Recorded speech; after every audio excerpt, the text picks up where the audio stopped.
Yeah, at this time you can't tell, really. It could be one person could actually do all this.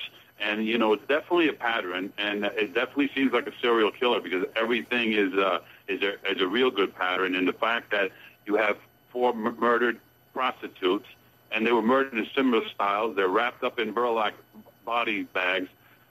They're murdered in June, July, and August. You know, they're white females. They're about 5 feet and 100 to 130 pounds. They're 20 years old, Craigslist and prostitutes, and they're found all in the same area. So that's a pretty good indication that it is a serial killer, but how many, I don't know at this time, but one person could actually do this.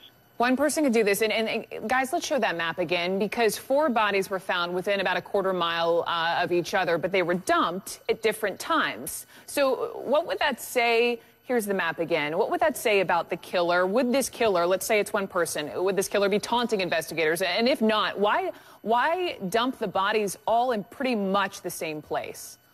I don't think he's taunting the investigators. I think we're all creatures of habit, and we go someplace where we're familiar with, where nobody's going to see us, nobody's going to bother us, and he can actually take that body out of the car and just go a few feet from the road and just dump them there. And that's a pretty good place because you can see cars coming in both directions, and it only takes a few minutes to just dump the bodies there. So like I said, we're creatures of habit, and that's what we do. We'll go to places that we're familiar with, and serial killers do that. So it could be from this area. If I remember correctly, it was a dimly lit road. It was just a couple of feet from that road where these bodies were dumped. But I want to talk a little bit more about the profile. And I know you touched on this here, but perhaps this person was hooking up with these prostitutes, perhaps then killing them. How would the authorities, Gil, use that information and then try to find the killer? Well, they have to put all this information together. Now, she was missing in June, July, and August. And in July, even though there were different years, in July it was like a Saturday and a Sunday within that 1 week. So it could give an indication that he either worked, maybe he worked on the beach someplace, and on weekends, and maybe he only goes there for the summertime. So all that evidence and those patterns start building up. But, you know, one of the biggest things, how to get somebody like this, is another prostitute coming forward, and she says, listen, I just got away from this guy, and I don't know, you guys should check him out.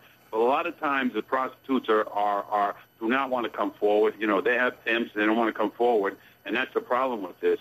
But and then again, looking for DNA on these bodies, different DNAs, that could help also if this other person ever was arrested. Well, what about the fact that they all have this one thing in common, and that's the internet? That's what you said at Craigslist. Would the fact that it all ties back to the internet, does it help authorities find the killer, or does it help the killer cover his tracks?